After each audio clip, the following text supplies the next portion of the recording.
you're saying it's politics. Basically, they played a political card that perhaps he wouldn't have made in a different life. No, I'm not saying it's politics. I'm saying it's dumb. Okay.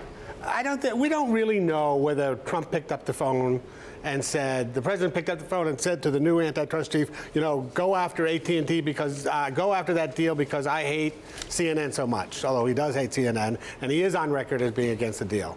But it is certainly true that a man who was an antitrust expert, who was on the record as saying there's no big deal with this deal when he was a professor, suddenly found problems with the deal when he became the head of the antitrust department. And as I say, as the judge really showed yesterday, the arguments were extraordinarily weak. And it didn't reflect how the real world works. And they got their head handed to them. And the real issue here, as you point out, is not this setback per se, but that antitrust is becoming a bigger and bigger deal because Absolutely. we have these incredibly powerful companies, and they're going to need real scrutiny potentially. And a lot of people are calling for it. In your view, this has been a setback. I think it's a big setback. I think it's going to make them nervous about going after the next one. Look, if Comcast gets... They're They're off the table. We had that deal about 15 years ago. If they succeed in getting Fox, that is worth, that's a horizontal deal. That's a very different deal. And that deserves real scrutiny.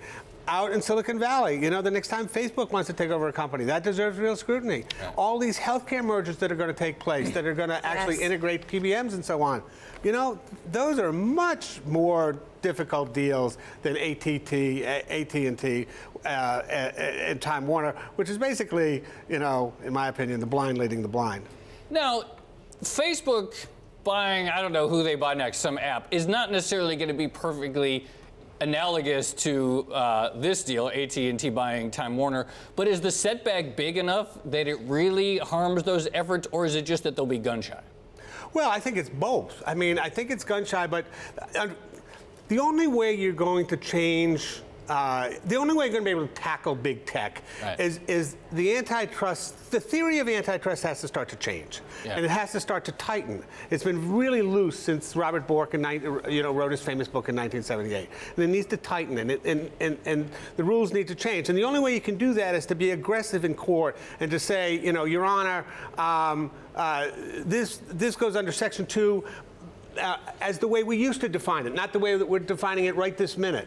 You know, I would argue that Facebook should never have been allowed to buy WhatsApp, but that would have been a tough argument to make, because WhatsApp could now be a legitimate competitor as Facebook is facing problems. Right. You wanted an environment, an antitrust environment that could evolve, that could reshape, that could tackle tech cleverly, I think. And in your article, you say, look, you hoped that he was the guy to do this, and now you think that hope is lost. Right. Well, yes, I think he has shown himself to be somebody who's not going to rock the boat in terms of this administration.